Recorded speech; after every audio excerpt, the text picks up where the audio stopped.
I wish I had Beth here this morning to share. Beth and her husband, David Grant, are the founders of Project Rescue. She's one of my heroes and mentors in life. My dad actually went to college with her husband, so they've got stories too from those days back in college together, getting in trouble. But this ministry is one that I completely believe in, that I firmly have watched them steward their influence, steward the finances, steward the ministry so well to make sure that women and children were taken care of. As Jonathan was sharing on that, 2020 was a breakthrough year for Project Rescue. COVID did and is still obviously presenting all kinds of challenges, but it also brought some unprecedented opportunities to people's lives. So for the first time in our lifetime, sex trafficking in Southern Asia was basically completely shut down. No one visited the red light districts. The streets were empty. Customers were non-existent. Demand was at an all-time low. Traffickers were losing money. As a result, they gave women permission to leave and to take their children with them. In the history of ministry in these areas, that has never happened. That has only been a dream. We've prayed that God would stop trafficking. You just never imagine that it's going to happen through a global pandemic, through a virus. But what the enemy intends for evil, God is able to still use for good. And these are some of the most exciting days in the almost 25-year history of this ministry, Project Rescue. Although the women and the children were free to go, the problem is they have no resources. They have no home to go to. They have absolutely no way to provide for their family. Most of them were sold or kidnapped between the ages of 10 and 12. The community of ladies has been trafficked, abused, and tortured. They felt hopeless. They felt unloved. They felt unwanted by society. Being trafficked into this trade at a very young age, they're robbed of a childhood education and the opportunity to learn life skills.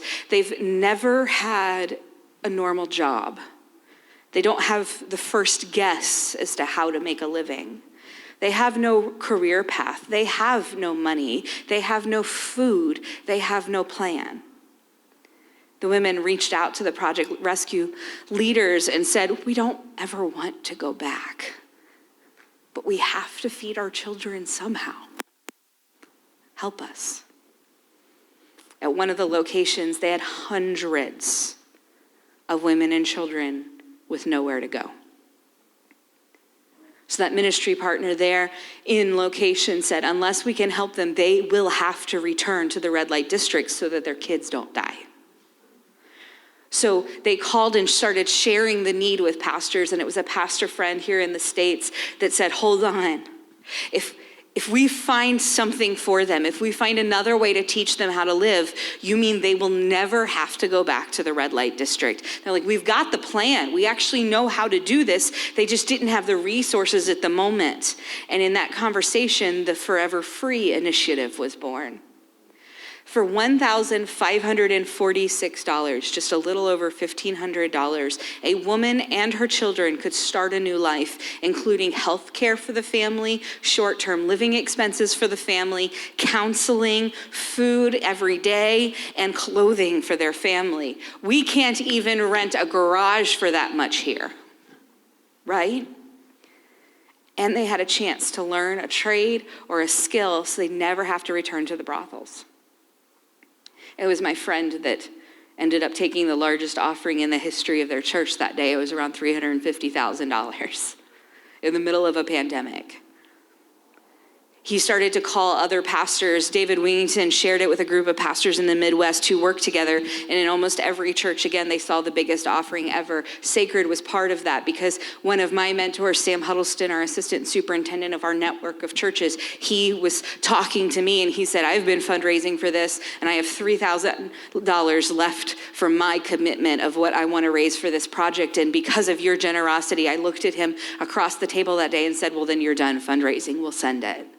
And when I got back to the office, I wrote a check for $3,000 from Sacred and sent it immediately to be part of Forever Free.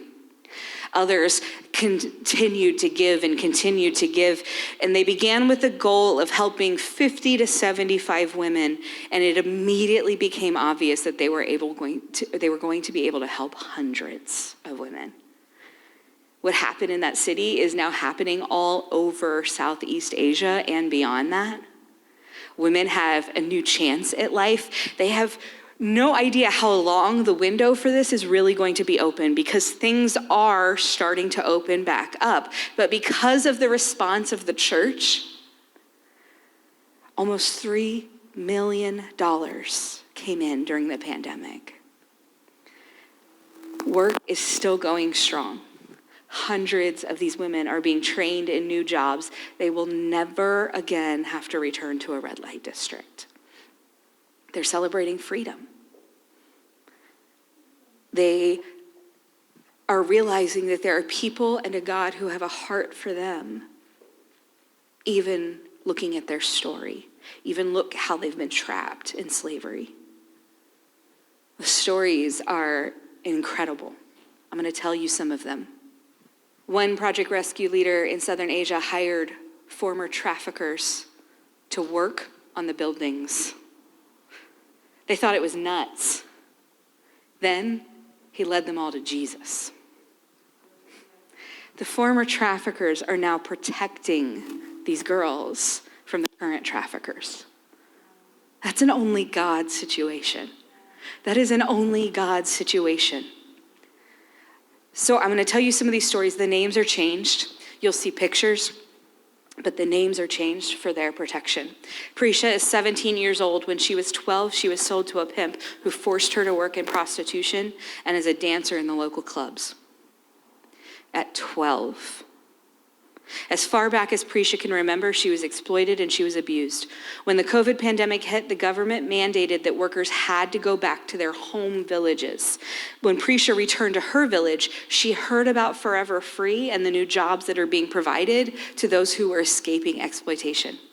So she wanted a new life. She approached the leaders of Project Rescue, shared her story, and asked if she could be part of the program too. So they said, of course. As they talked with her about the different options with the program, she was most interested in sewing. So the training days were long and they were hard each day, but she still stayed late to practice on her sewing machine.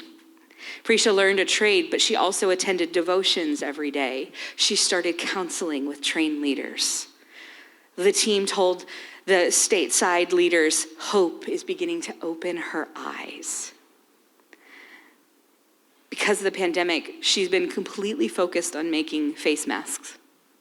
Prisha now averages making 75 to 100 masks a day. Then there's Daya.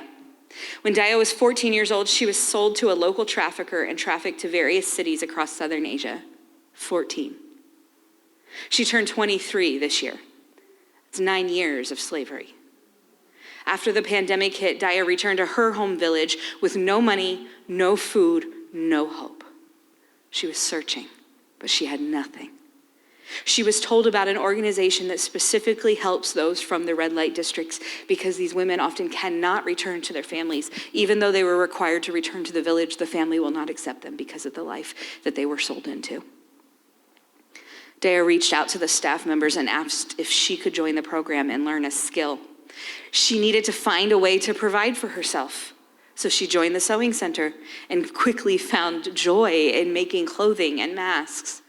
She started counseling and shared with the team the horrors that she had experienced while being trafficked. She described the abuse and the violence that occurred every single place she went. Daya attended Project Rescue devotions and local church services there. It didn't take long before she began to sense the love of Jesus. And she gave her heart to the Lord. About 6 weeks after Daya began the Forever Free program, Project Rescue staff noticed that the agents, the pimps, the traffickers were coming back around. The red light districts slowly began resuming operations. 2 men approached Daya, and they asked her to return. They informed her that because of her loyalty, which is a word that doesn't exist when someone's been enslaved, They would make her a madam, and younger girls would be under her control. They offered Daya 10 times the money she's making with the Forever Free program. She looked at them and said, I have found my place. I have found my God. I will never go back. I have found my place. I have found my God. I will never go back. Proverbs 31 tells us to speak up for those who cannot speak for themselves. Ensure justice for those who are being crushed. Yes, speak up for the poor and the helpless and see that they get justice. By using our voices to talk about what's going on around the world, by using our influence, by using our resources. Thank you, because we're getting to do and live out Proverbs 31. From its beginning in 1997, Project Rescue has come a long way. They are now in 29 cities in 10 different countries, with more countries coming soon as new leaders join the program. Last year, they ministered to more than 63,000 women. Next year in 2022, Project Rescue celebrates its 25th anniversary. 25 years of helping women and children escape unspeakable horrors and seeing them find a new way and a new life in Jesus.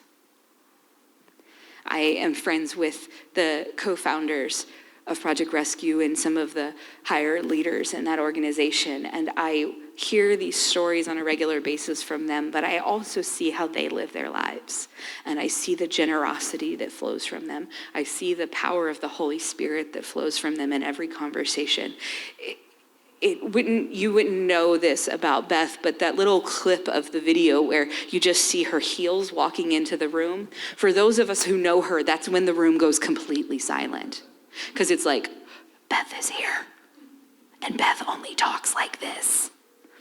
Because her voice is very soft and it comes across as like the whisper yell that you get a little scared of your mom for. And when she is talking, you listen. Because you know what she's going to say is going to impact your life, and that you're going to be challenged by it, that you're going to be supported by it, and that you're going to feel the power and the presence of the Lord in what this woman is saying. So I know that when I give to Project Rescue, I know that those funds are being used exactly as they're intended to be used. So you have to wonder, would we ever be able to top something like Forever Free, where these women are able to completely leave to learn a life skill and have a home? The first week of this year, January 2021, another incredible, ridiculous opportunity came up. So the United States has 10 cities that have more than 1 million people. 10. A key country where Project Rescue serves has 40 cities of over 1 million people. Most of these are cities you've never heard of. One city where they work has a population of over 7.5 million people. And it's known for its emphasis on education and development. It's the second largest IT hub in Southern Asia. But behind the scenes of the development and behind the big educational buildings, this city also has a very, very dark side. Trafficking and sexual exploitation has been part of that community for hundreds of years. It is their tradition. The red light district where they serve is the third largest red light district in the area, with more than 700 brothels and at least 5,000 women enslaved. It's an area rampant with trafficking, children being abused, and police corruption. Savita, she's 26. She was trafficked and sold by a boyfriend who promised to marry her at the age of 16. She has not known freedom for a long time. Nita, she's 34. She's been in the red light area since she was 20 years old. Last year, she almost died of hunger because there were no customers, so they had to beg for food. She survived because of the food given by Project Rescue.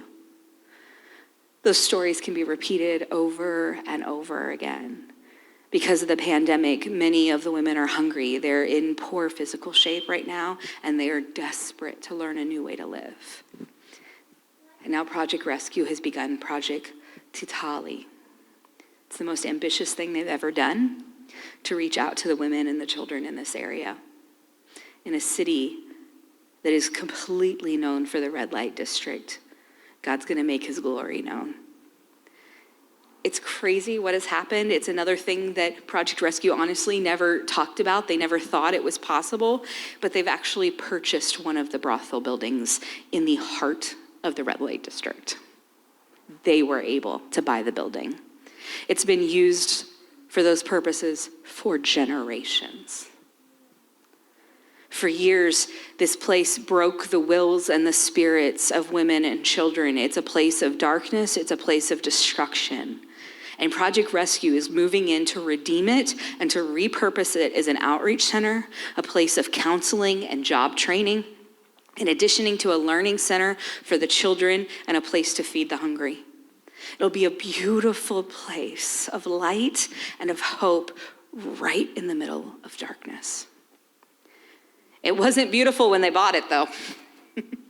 In fact, it was horrible. Everywhere you looked, there were reminders of the horrors and the darkness that existed in that building for generations. Tiny cubicles with a tattered bed served as a home for a woman. Her children would stay under the bed while she was forced to service customers.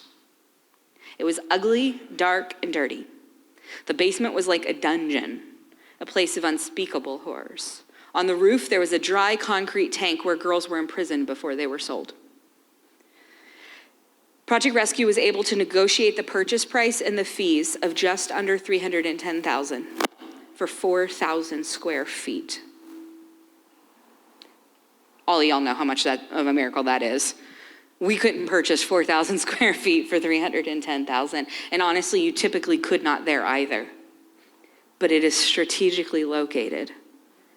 Buying a building like this in such a large city there is unheard of. When the owner finally agreed to the purchase price, Project Rescue was able to wire the money immediately, confident that they would raise whatever they were missing. So here's the plan. They're removing all of the cubicle walls. They're removing all of the furniture. They're removing all of the fixtures. Everything associated with the past of that building goes, right? They're cleaning that building like no building has ever been cleaned before, both physically and spiritually.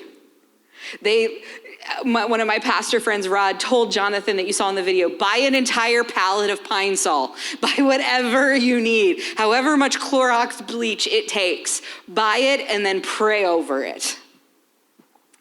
Third, lots and lots and lots of paint. Then the renovation. Building bathrooms and classrooms and offices and meeting rooms. They're starting over with the plumbing, electrical, and everything that's needed. The work's already started, so these pictures are going to give you a sense of the huge difference between what was and what is going to be. There's the outside wall that you can see, the cubicle, the ground floor learning rooms. There's the kitchen walls, the teenager study room, the baking skills study room that they're building, the first floor to the second floor steps, the terrace. It's going to have classrooms where children will be taught and actually educated. Many of them currently have no access to schooling whatsoever. Others, they need special assistance, and there are no programs for that. There's going to be a job training center for women to learn to make jewelry, scarves, clothing, and other items to sell. There's going to be a kitchen and a bakery. The kitchen will cook the meals for women and children and serve as an outreach to the hungry. The bakery will be another opportunity for women to learn another trade. They're negotiating with a chain of coffee shops to buy the products that these women are going to make. Then there's a night care shelter. The third floor of the building will house teenage girls and give them a safe place to stay away from the brothels.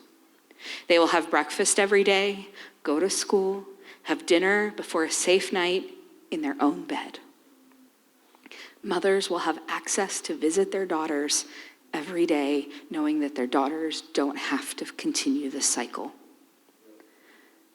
There's going to be a medical room helping with HIV and AIDS and other health needs for the women and their children, meeting rooms to hold Bible studies and group counseling. In fact, they've already had their first meeting in the building before any renovation.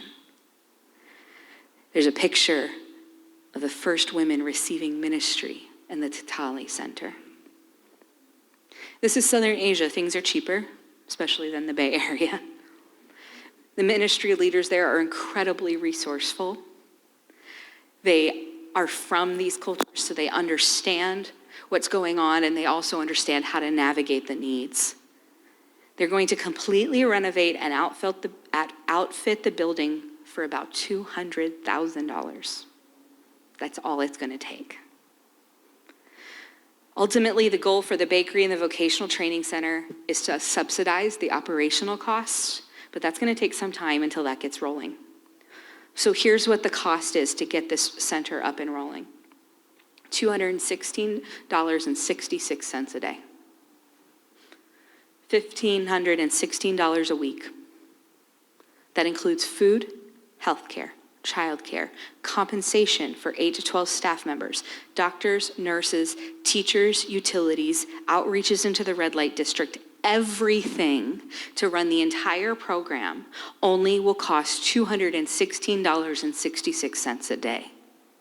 So for $1,500 a week, the center runs. The center does all of these things. So here's what's really cool. Project Rescue already has a safe home somewhere else in the city. So as they minister to women and children in the red light district, when they're able to leave, there is already a place for them to go to. It's all connected. All of the ministries are working together. So now we minister to the women and the children where they are and have a long-term place to care for them as well. The incredible leaders there are doing an amazing job. And the name was chosen, Project Tatali, because Tatali means butterfly. And if you look at the logo of Project Rescue, there's a butterfly. It's an idea of new and beautiful hope and life. So we're committed to take a miracle offering for the miracle of what God is doing in Tatali. And we want to be part of what they're doing. So I'm going to ask the team to come back up, and we're going to close our service today, and we're going to be committing to give in Grenoble, France. This is also the location where those of you that know Pastor Joy, where she and Lisa Rusi, her colleague, worked with ladies in trafficking for years in Grenoble, and that ministry continues there on the ground. So they're in that same city, if that sounded familiar to you this morning. So we're going to continue to pick that up. But I want you to pick up your offering envelope this morning that's on your seat. And as we go into a time of worship, I just want you to listen to God and say, okay, Lord, what kind of monthly commitment may you be asking me to give? So that projects like university ministry on secular campuses where you're not even allowed to wear a cross necklace or a, bad Christian t-shirt are allowed to have the gospel shared in groups of friends now. But then also, as we provide in a large one-time offering, we're going to take that offering next week. If you're ready to give today, that's totally fine, but we're going to take that offering next week. And then we're going to continue to support going forward. $1,500, and it's everything for 1 week of ministry in Tatali Center. That's incredible.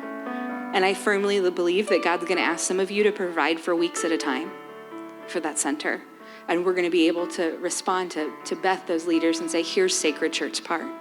We are going to continue to pray for these women and what God's doing in the children's lives as well. But we're going to be able to give of our resources. We talk about God providing to us, but God also provides through us. Amen. Will you stand with me this morning?